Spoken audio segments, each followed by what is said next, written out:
to tell you about HiPACC, easier than saying high altitude water Cerenkov. And this is a new gamma ray observatory that we're building in Mexico to study nature's highest energy particle accelerators. This is Pico de Orizaba. There is a telescope here also called the Large Millimeter Telescope, and this is where we're going to build HiPACC. So, That's not Popo. no, Popo is near the town of Puebla, and it's been causing me all sorts of troubles because it closes the airport, and I have to fly into Mexico City instead of go to Puebla. But Popo is erupting. Orizaba is not. Important for the future of my project. So just a little bit about particle accelerators. You probably heard of the Large Hadron Collider, and in fact they're due to announce any day the mass of the Higgs. This is the highest energy particle accelerator that we have on Earth, and it accelerates particles up to 10 to the 12. EV is TeV energies. At LANL we have an accelerator that's much lower energy but high intensity for doing other studies, in particular for nuclear physics.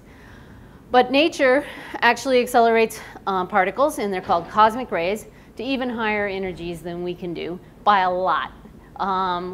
Nature can somehow get particles all the way up to energies of 10 to the 20 electron volts.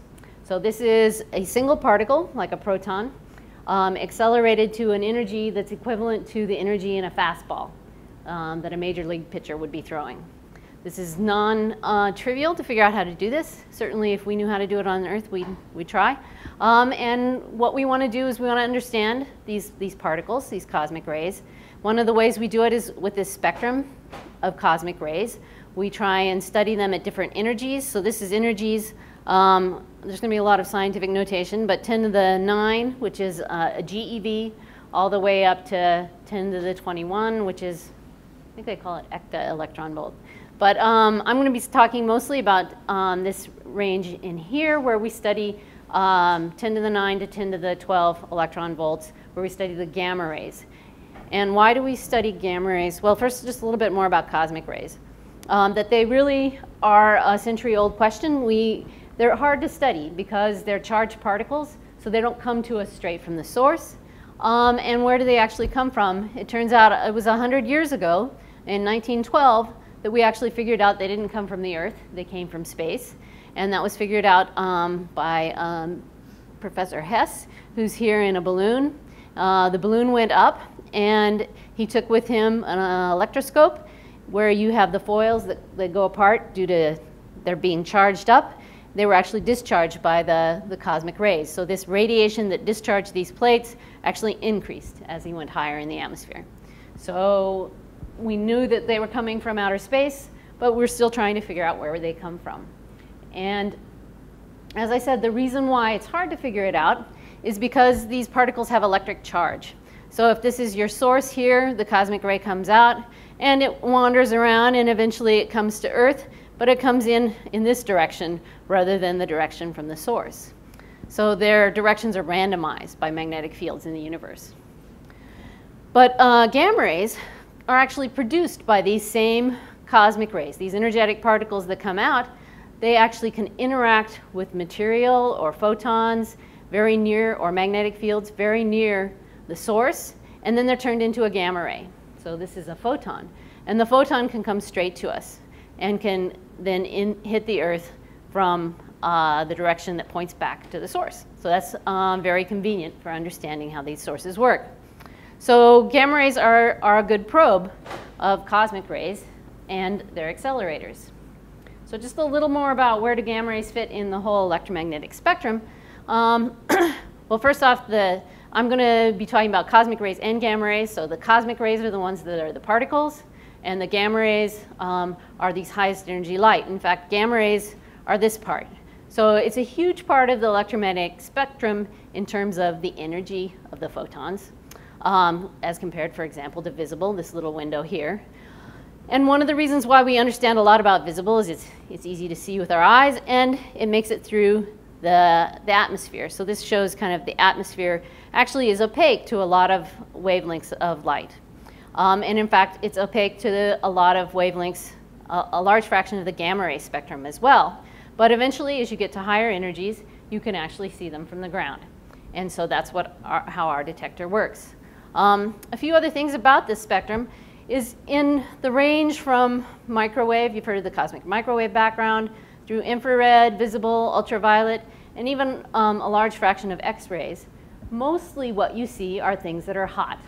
So they're giving off radiation because they are thermal. They have a temperature, and that temperature gives a characteristic wavelength of light.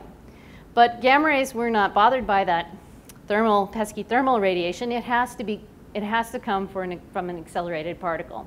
So we don't have this source confusion. In these other wavelengths, these particle accelerators also emit energy, but it's not as unique. There are other backgrounds due to the thermal sources. So gamma rays really mean that it has to be an accelerated particle. So what kind of sources are particle accelerators? They're also not your run-of-the-mill kind of sources. We've heard of, in the last talk, there was a discussion of active galactic nuclei. So this is a supermassive black hole that produces a relativistic jet of particles. So we've seen these in gamma rays. This is an optical image. But in gamma rays, we believe that they're focused on this jet. And this jet is somehow collimated over huge length scales. And that when we look straight down the jet, so if Earth was over here, we get an actual increase in the intensity and increase in the energy of the photons that are coming to us. And these sources have turned out to be variable over a few minutes in gamma rays. So somehow, and also their energy is dominated by gamma rays. So if you look at all the energy and all the wavelengths of light, most of it's coming in gamma rays for a subset of these kind of active galactic nuclei. There are also sources that are pulsars that are due to a spinning neutron star, but they can power a wind around the pulsar, and these turn out to be also very bright gamma ray sources. The classic example is the Crab Nebula, and this nebula is, this is a picture of the nebula in X-rays, and recently in gamma rays we've also seen flares from this as well, lasting a few minutes. So when you see a gamma ray flux changing in a few minutes, that means that the particles were accelerated also in a few minutes, and that means it has to be a very small region that they came from. And we're trying to figure out how you can actually accelerate them over such a small region. There are supernova remnants. This is actually where we think the protons might be accelerated that are the cosmic rays in our galaxy, that are made in our galaxy. And this is after a star explodes, it sends out a shock wave. And here the TV image is in gamma rays, is the color scale, and the X-rays are in white. There are also a phenomenon called gamma ray bursts. These are also a large amount of release in a few seconds. And one of the possibilities is a binary neutron star coalescing. Here I have just an artist image. Here's another possibility for a gamma ray burst. This is when a massive star collapses, and rather than making a neutron star, it actually goes into a black hole. And this is actually a supercomputer calculation. So we try to compare what we see observationally with what computers calculate. And as an example of this, I'm working with people at LANL that do these supercomputer calculations. This is a little bit more back to what was talked about earlier this morning. These are really complicated simulations. Here, this is a simulation of magnetohydrodynamics. This one doesn't take super amounts of CPU time, but this is trying to simulate those jets, those relativistic jets, how they're ejected from a supermassive black hole. So it's a fluids problem where the fluids are plasmas and electromagnetic fields. This is looking in much closer to what's happening to these complicated magnetic fields in this jet, and somehow trying to see if they can accelerate particles, because magnetic field in general deflects particles but doesn't accelerate them. But one way it can actually accelerate them is by a phenomenon called magnetic reconnection. So this is a project where they actually follow lots of particles in a box in a complicated magnetic field using the parameters from this simulation to feed this simulation, and then to try and get out of it something that we can actually observe with a gamma ray detector, like the spectrum of the gamma rays that would be produced, or how rapidly the variability can happen. So just back to my picture, what is really our objective? We know a few things and we want to know more.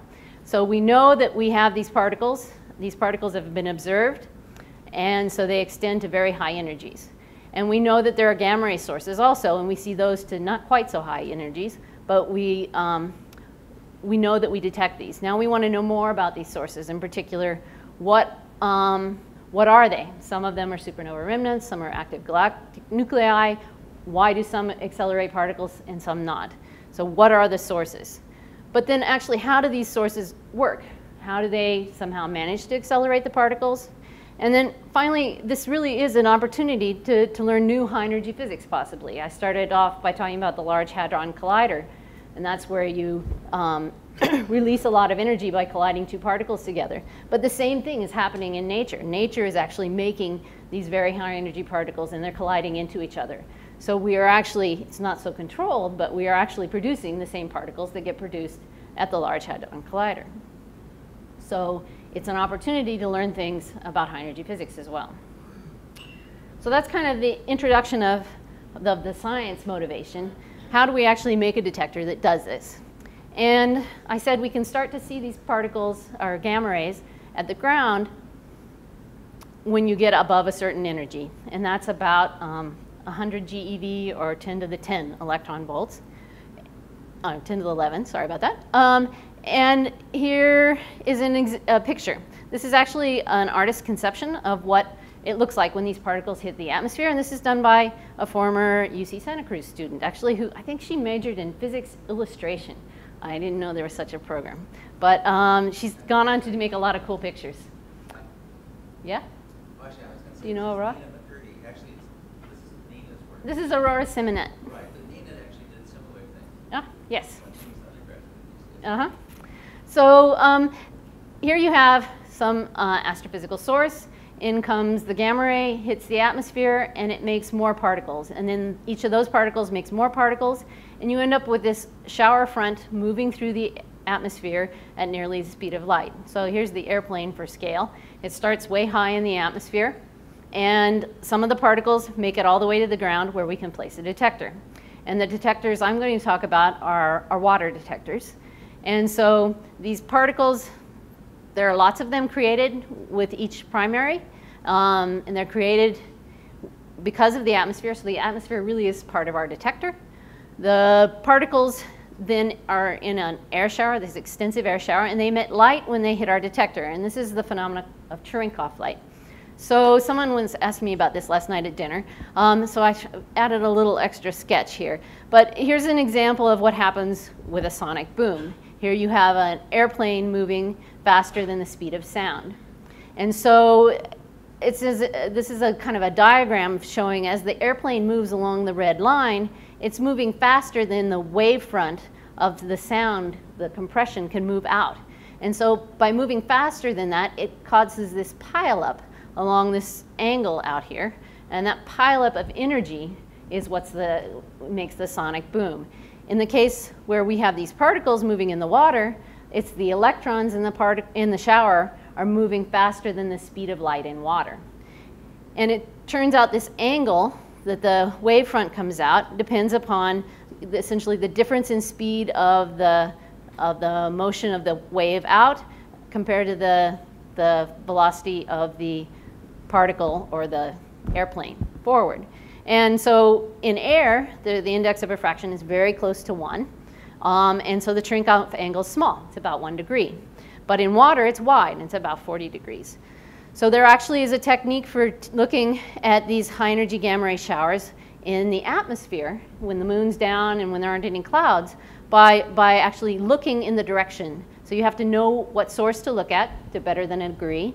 You look at that direction with a big mirror, and you collect this light in the atmosphere.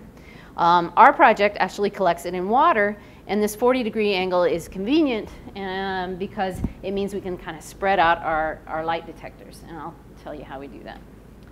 But first, a little bit more about what happens in the atmosphere. And this is a movie also done by a UC Santa Cruz student, Miguel Morales, of what we do in order to make our detector work, in order to design our detector. We do a lot of computer simulations. And this is an example of one realization of what a TeV gamma ray shower looks like. we do billions of these, and then we fold them through our detector, we fold them through our reconstruction algorithms, and we get out how well does our detector work. But sometimes it's actually just useful to look at a shower and say, get a visualization of it to learn how things happen. So the first movie I'm going to show you is a gamma ray, and then I'll show you a cosmic ray. The cosmic rays we detect a lot of, and they're our background. So we have to look for the gamma rays on top of the cosmic rays. So this is a movie, and I'll get it started here, I think. Come on.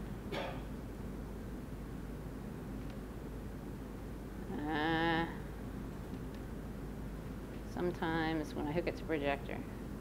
No. Don't want that. Okay. I know it works this way. Yes. Ah!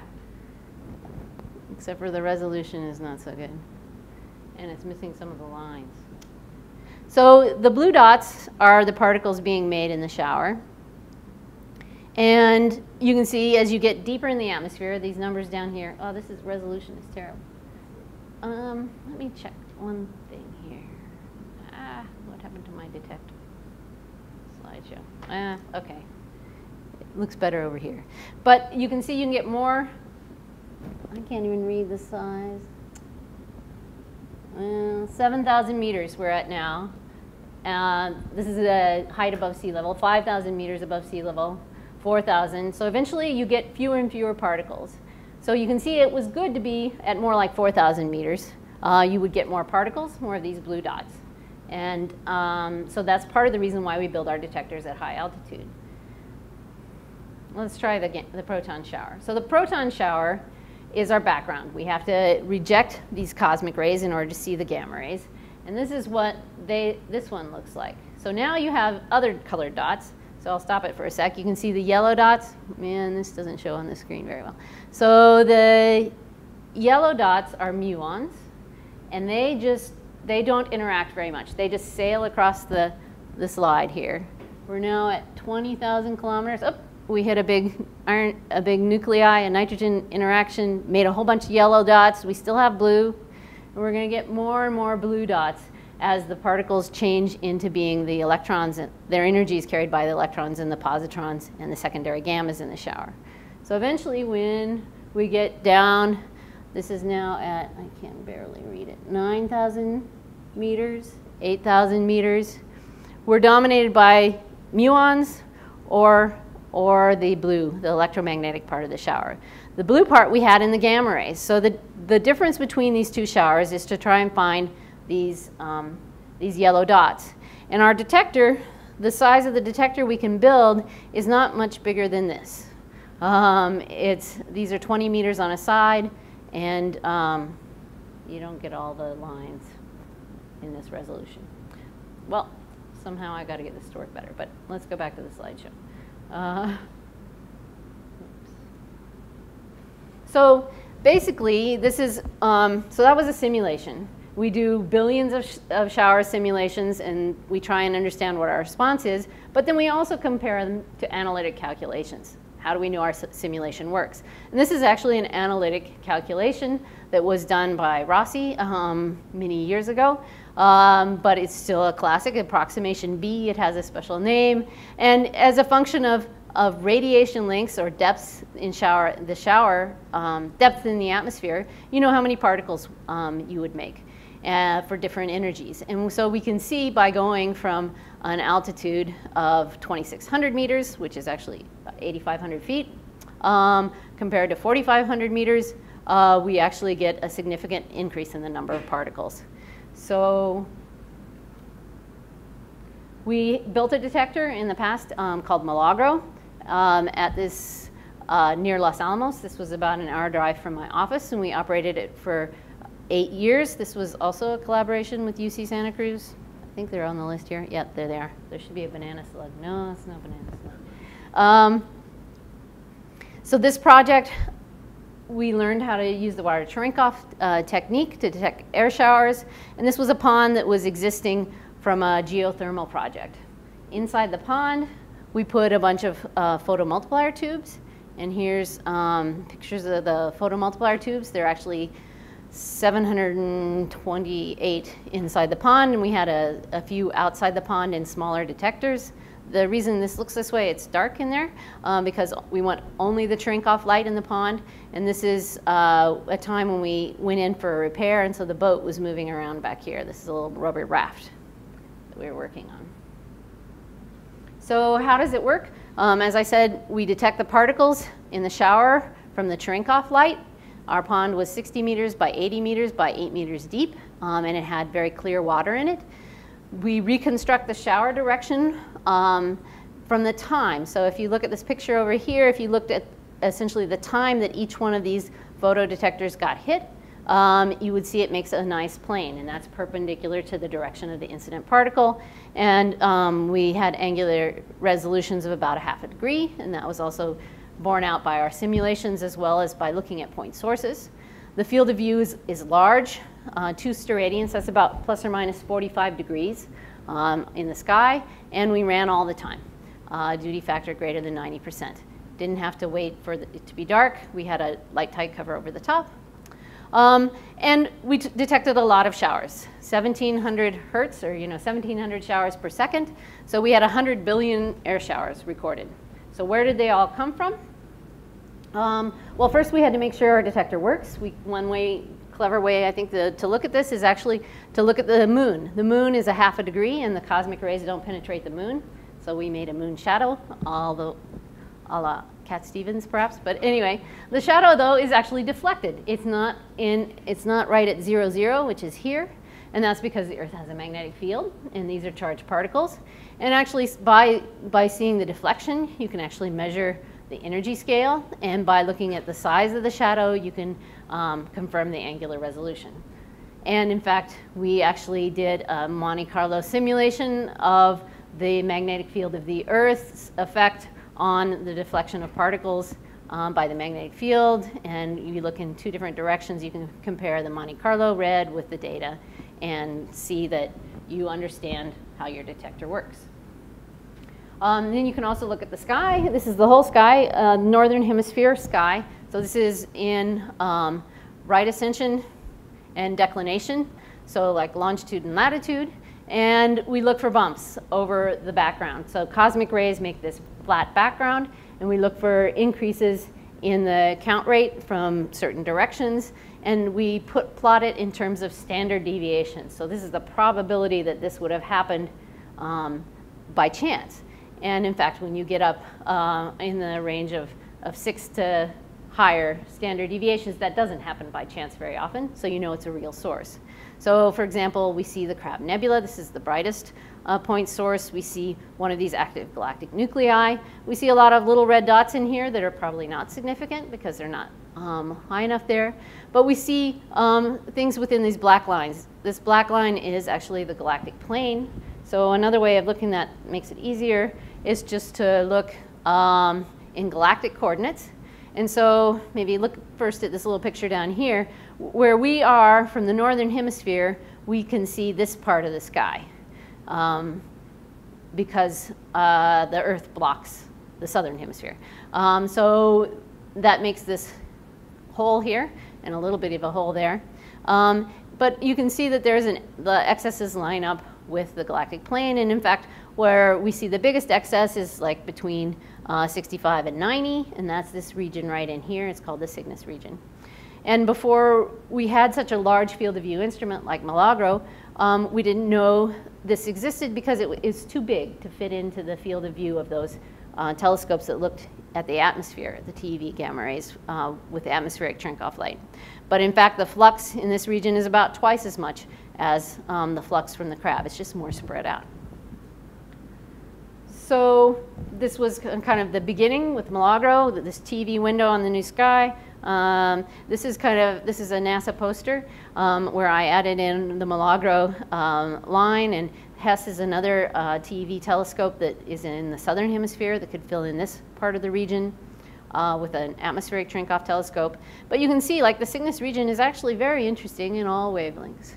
So this one here, this is the optical. That's what you see on a clear night in New Mexico anyway. Maybe not quite as good as that, but pretty dang good. So where do we go now? So Hawk, it really helped us to build Milagro. It allowed us to develop our Monte Carlo simulations to understand how they worked, and we came up with new ideas. Oh, sorry, I'm deputy project manager also. I get all sorts of stuff in the Dropbox. But the Milagro first generation water Cerenkov was a first generation version. Now we made a second generation. Jeepers. Everybody's busy. The second generation version, we're putting at a higher altitude. We've also decided to make it into tanks instead of a single pond, partly because it's cheaper, but for a few other reasons. And we're doing construction. We should be done in 2014.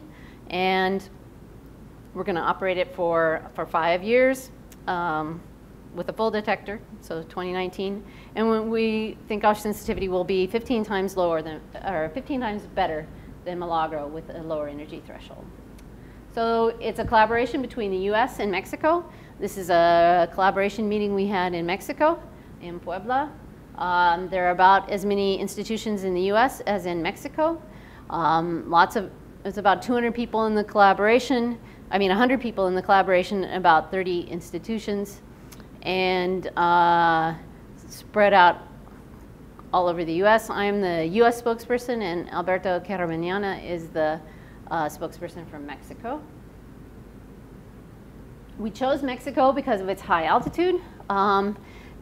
It's also at a low latitude, so we can see more towards the galactic center. The temperature is moderate because it's a tropical climate. It's very stable, actually. It's always slightly chilly up there. And there's existing infrastructure. This large millimeter telescope is a $100 million US-Mexico project, which is just 1 kilometer away. And so all the up there, there's power, internet, and roads. So we just had to extend the power and internet to our site. Where exactly is your site? That picture? It's the black dot here, and we're going to zoom in on it. So zooming in on it, this is how big it is. It's about, we're putting in the water tanks over an area like this. The tanks are 24 feet in diameter, 15 feet deep. They hold about 50,000 gallons of water each, which we have to truck up the mountain.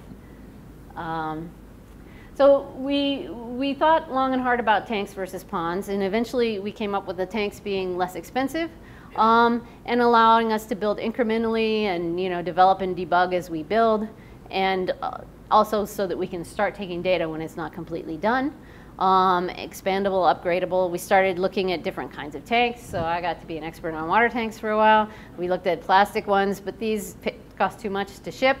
We also looked at detailed Monte Carlo to decide how deep to make these, and this is what happens. This is a program that's developed by high-energy physicists called JANT4, which allows us to simulate the Cerenkov light, and simulate particle interactions in the water. So here's those muons. Those were the yellow dots in my movie. And you can see that they make a long path. They just keep going through the water. And that you can see that Cerenkov angle of 40 degrees. So a particle coming down here illuminates a large fraction of the area on the bottom here. So even if I have a small detector, I can still see the muons. And then we're also looking at those secondary, the blue particles in the shower, the gamma rays, and in this case, this is a simulation of just a gamma ray coming in. And it pretty much stops here, but the light keeps going on down, and we still detect it, but with fewer particles, with fewer photons at the bottom. So this is the game that you can play on our website. If you go to our website, you can try and, we put those showers, those movies, and then we put them through our whole detector, and then we said, all right, this is what we actually detect. And this plots show the number of PMTs that are hit in the shower divided by the number of photons that each one of our detectors sees. And you have to tell the difference between gamma rays and here, H for hadrons, protons. So how do you do that? You look for red dots far from the shower core. So the shower core is where most of the light is. And in a hadron, those muons, they went far away from the shower core. You could see that in the movie, the yellow particles. Well, I could see it when I had better resolution. But they make red dots far away from the shower core, like these, so outside this circle. And so our detector is much better at this. This is the size of our Hawk detector. Our Milagro detector was about this big. And so it really wasn't big enough to catch things outside the shower core that were the muons. And so we could actually run it through algorithms. So, you know, we're now going to detect these showers at thousands of them per second. So we can't just play the game and actually click gamma or proton. You actually have an algorithm to do that. And this shows how efficient we think our gamma hadron separation will be. So this is our efficiency for rejecting the background when we still keep a lot of the gammas. And so we tested this on the Milagro data. And we can actually, you know, estimate this from our Monte Carlo simulation. And this is partly how we decide how sensitive our detector is going to be. Whoop.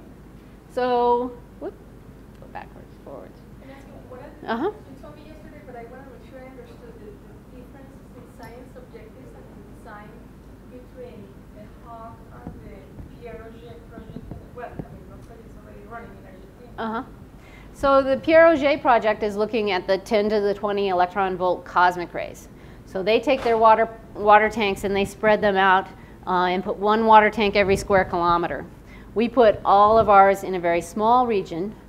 So we're looking at much lower energy, much lower density number of particles making it to the ground. But we're looking for the gamma rays. And by looking at the gamma rays, those are a proxy for where the high energy cosmic rays come from. And they point back to the source of where the high energy cosmic rays would be. But, so our detector is fairly simple. Actually, it's a bunch of water tanks. We have the high-tech part are the photo detectors. Some of these were actually recovered. Most of them were recovered from Milagro. Here's where we're decommissioning Milagro. We had a lot of students come, go out in boats and pick up our photo detectors. Now they're being refurbished at LANL, and we've actually got some money from LANL to purchase additional ones as well. So one of the computer challenges of our detector is our data acquisition system. We have a lot of data to take. These showers come in at thousands per second, and we are using TDCs, or time to digital converters, for the signal. So here's a photomultiplier tube, goes through some processing electronics, goes into, this is a unit that was actually developed for the Large Hadron Collider. It's used there. We have modified its use to work for this project. We actually read this out at close to 100 megabytes per second, which is challenging. And then we have to take the data from this computer and up to 10 other computers, put it through a switch, send it to some more computers that then can process the data, reconstruct it in real time. So if there's something that flares in a few seconds, we can notify the world this is happening. And then we need to store the data. So our raw data rate from all of these combined is something about 500 megabytes per second. It will be. And we're going to save it for a day in case somebody else tells us something is actually happening. So that's about 40 terabytes of storage we need at our site. If we were to save it all, it would be too much. For this size project, we can't afford it. So we actually process and compress this data down to a rate of about 20 megabytes per second. And so our data set after 5 years of operation will be something like 3 petabytes. So it's quite reasonable to handle. One of the challenges we have is not that this is really hard computationally, it's just that we're in a remote place. And at a high altitude, disks actually spin on air. And so if we could get some really cheap solid-state disks, I'd like that. But we're talking about getting enough solid-state disks to perhaps store a day of data. Not very big. That's right. But it's going to come down. The water storage is a commercial solution. We bolt together these metal tanks.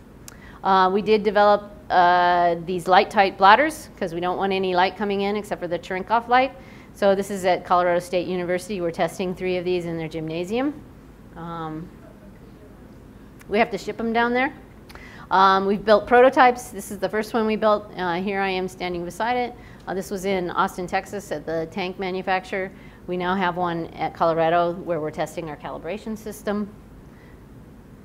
And we've actually built 7 of these tanks at the HiPACC site for a verification array, which actually this is the only acronym I've ever come up with in my whole life, but I like it. It's Verification and Measuring of Observatory Systems, VAMOS. So somebody knows Spanish, which means we go. So this is a picture at the site. This is Orizaba. It's a beautiful place if anybody ever wants to visit. And here are our first few tanks, which we ran off of generators because electricity wasn't there yet. But now we're building HiPACC. So Vamos is right next door to HiPACC. This is Orizaba again. And this picture is taken from the Large Millimeter Telescope, which is about 1,000 feet higher than HiPACC. And here we are with where it was last week when I was there on June 14th.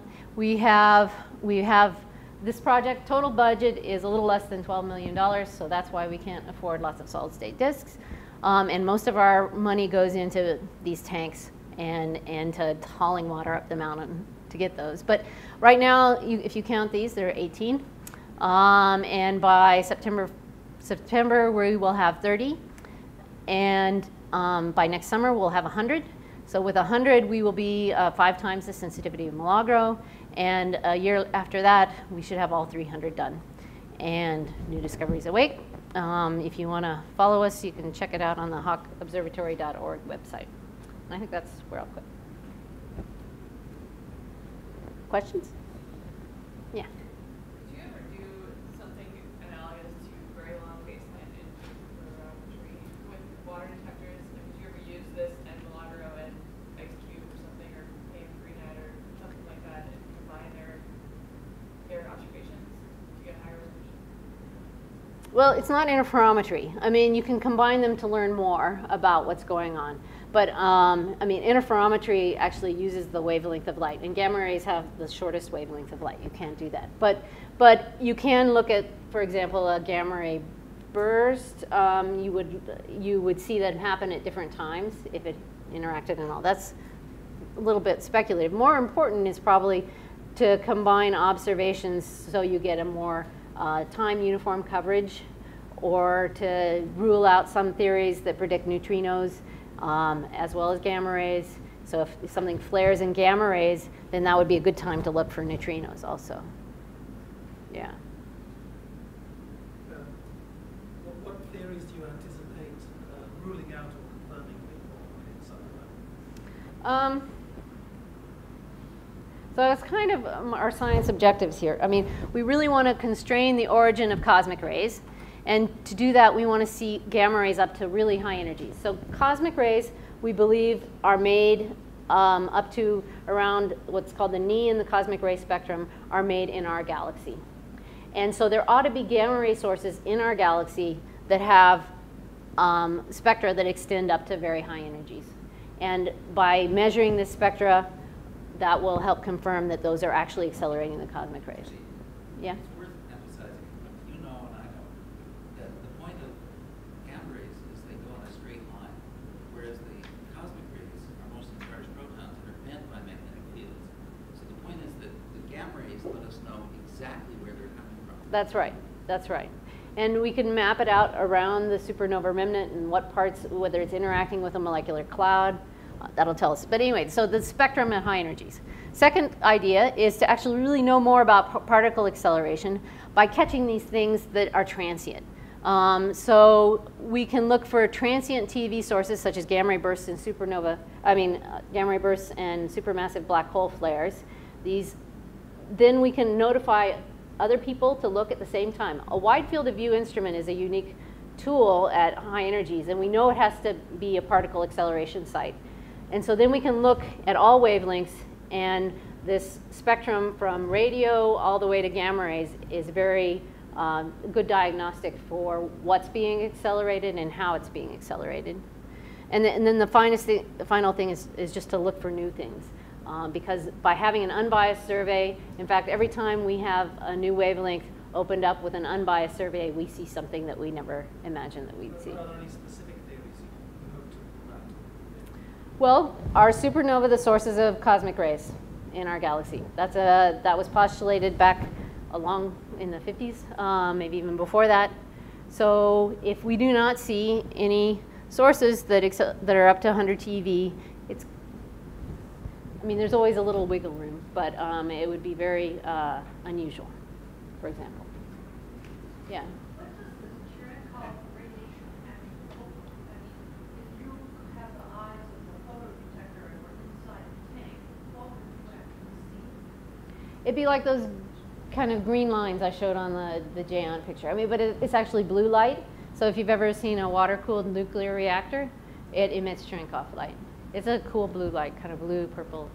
It peaks towards the ultraviolet. Actually, Brenda, let me add as an example the kind of thing we hope to learn from gamma ray astronomy that would confirm or rule out here.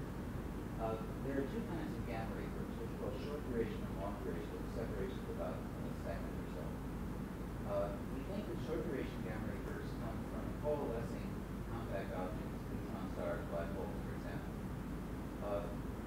If we can determine the redshift, and therefore the distance to a source of a short duration gamma ray curves within about 1,000 megaparsecs, which is a pretty good chunk of the universe, we should get gravity waves from the advanced LIGO detector that's supposed to go into operation in 2014. If we detect the gamma ray curves, and remember, it's not clear that they'll have the sensitivity to do it, but they've got this huge field of view, and they're on all the time, unlike the Cerenkov detectors, which are only operating at night, on clear dark nights, and have them pointing in the right direction, or the Fermi satellite, which may be on the wrong side of the Earth, or whatever. If we get the gamma ray burst, we know that it's within about a gigaparsec, and we don't get the gravity wave signal, that rules out that main explanation of where the short duration bursts come from. And there is no other good theory. That would be phenomenal.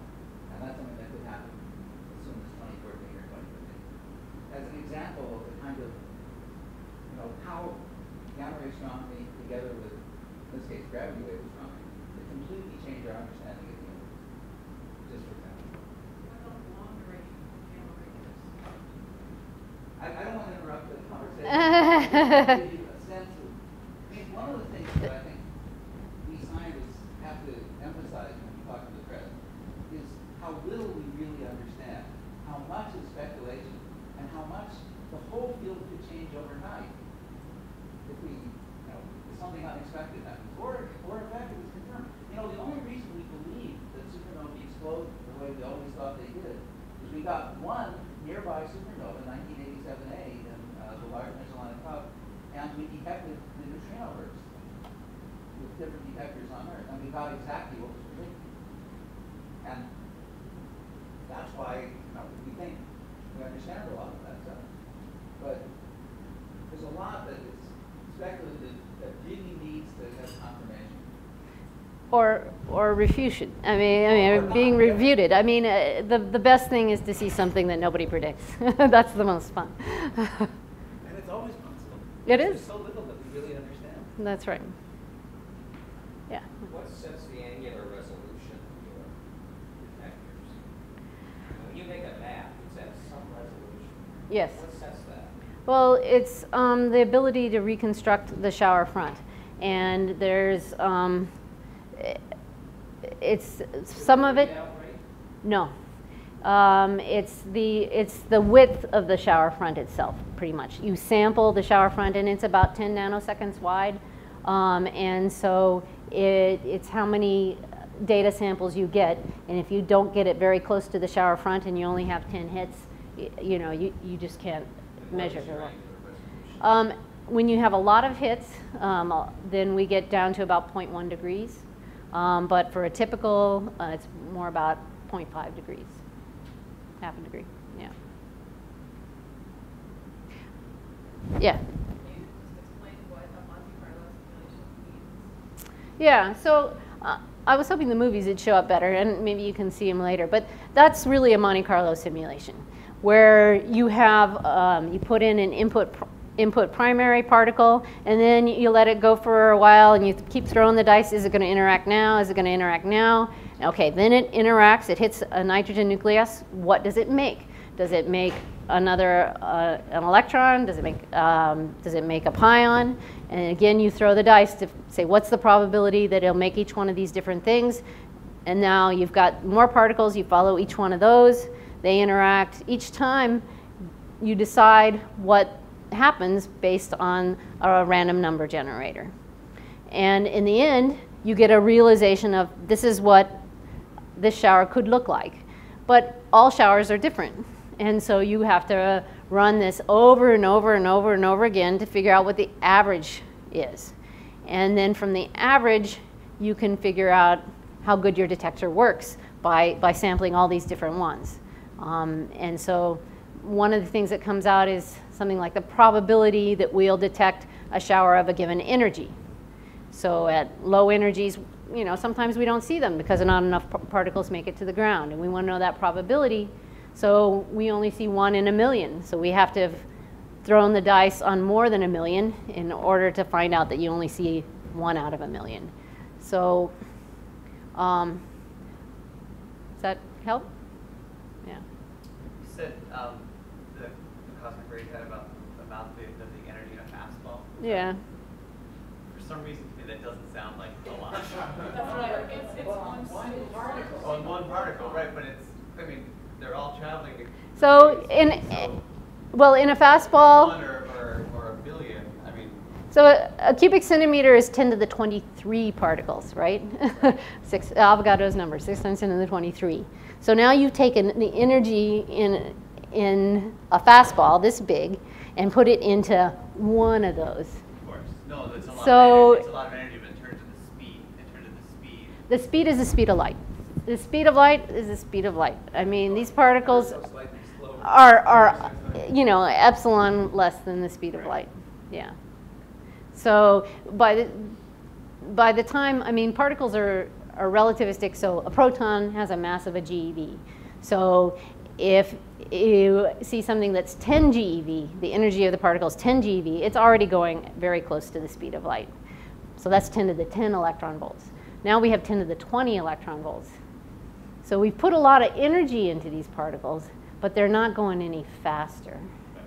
But like at the LHC, where they have 10 to the 12 electron volt particles hitting each other, that's a lot of energy in these two particles when they hit each other that can release other things. So, and the source of that energy? I mean, it's the kinetic energy of these two particles can then be turned, when they hit each other, can then be turned into rest mass energy of another particle or whatever, or lots of particles. Yeah. Yeah. I'm thinking about the quote that Joel opened with, think cosmically, or act globally and eat locally. And with your project, thinking about sort of the national scale, and that seems simultaneously sort of transcended and really key in many projects. But I wonder sort of what's the stake for Mexico or for LENL, and is that a nationalized kind of project, or is it more about the individual researchers and their advancing their goals? Well, so this is a project that's funded by our government and Mexico's government. It involves about 100 researchers, and we publish in the literature, and what we do influences, for example, what some X-ray telescope may decide to observe. Or, I mean, it's a large collaboration, but not a huge collaboration. I'm not sure exactly what you're getting at with the question. But, so I mean, there's the local, the global, and the cosmic part, I guess, to the project, where the local part is really, I mean, the researchers that are working on the project and the students that are involved. I mean, we have about probably 20 students from the US and 20 students from Mexico working on the project. I mean, not quite that many in Mexico. Yeah, no, probably. So those students are being educated and learning about science and may go on to do science or may go on to do other things like what you guys do for something. But, And the global part, I think, would be kind of the sharing of this data with the rest of the scientific community, and they act on it. I don't know. Cosmic part is we're going to figure out the answers to these questions, I hope. So just in terms of comparing what they might find at LHC versus, it's just an open question, like what get there first, or I don't know. So the LHC is well, it's doing different kind of science, but what is it that, can you ask the same questions of these particles as the ones that they're generating? well, no. I mean, if so, you know, why build the LHC? It's a whole lot more money. Right. But there are some questions that we can answer that they can't answer. You know, so science has different projects that do different things and different scales of projects too. I mean, we're not nearly the size of an LHC. Right. But we're trying to understand, I mean, some of the things that come out of the LHC will influence us. For example, in those Monte Carlo simulations, we have to put in cross-sections for how likely is it, you know, what's the random number generator value that will cause this gamma ray to turn into an electron instead of into a pion. Those numbers come out of the accelerators, man-made accelerators, that make figure out our project. But also, for example, like is the dark matter a WIMP? Is it a weakly interacting massive particle? If so, we might discover weakly interacting massive particles at the LHC, but that doesn't prove that they're the dark matter. That proves that those kind of particles exist. But are they the ones that are actually influencing the, you know, the orbits of galaxies? Right. And so one of the signatures of a WIMP is it annihilates with itself and makes gamma rays. So it would make a gamma ray signature that could be detected, depending upon what the cross sections are and a whole lot of uncertainty. In general, I mean, high energy astrophysics attracts high energy physicists, so there are a lot of the same people working in both fields. But high energy astrophysics is a little frustrating for high energy physicists because it's not quite as, you know, rule out theory X. You know, does the Higgs exist in this energy range or not? It's not quite as definitive as that, but at the same time there is a discovery potential, and considering that it's considerably less expensive than building an accelerator, it also has a, you know, it's an alternative approach. Yeah. So you're getting all these thousands of events per second, and you have this huge background from cosmic rays. If there is a gamma ray burst or something really interesting happening on the sky, how soon can you tell that you have some excess somewhere? 3 or 4 seconds. Oh. That's how fast it takes to search our data. So part of the reason is because we are running 24/7. So our computers have to keep up. You know, we can't get behind. If you ever get behind, you never catch up unless you buy more computers. So we look at the data continuously as long as the internet's up to the site, or we can call out. Actually, the cell phone coverage there is crappy, but you know, as long as the internet's up, we can tell the world to go look. Are you doing all of your processing on site? Yes, but, well, all the reconstruction, not the analysis. So that's kind of a fuzzy line, but we reconstruct the showers, we trigger, we come up, yeah, with the answers so that we can get it down to 20 megabytes per second so we can pipe it off the mountain. Yeah.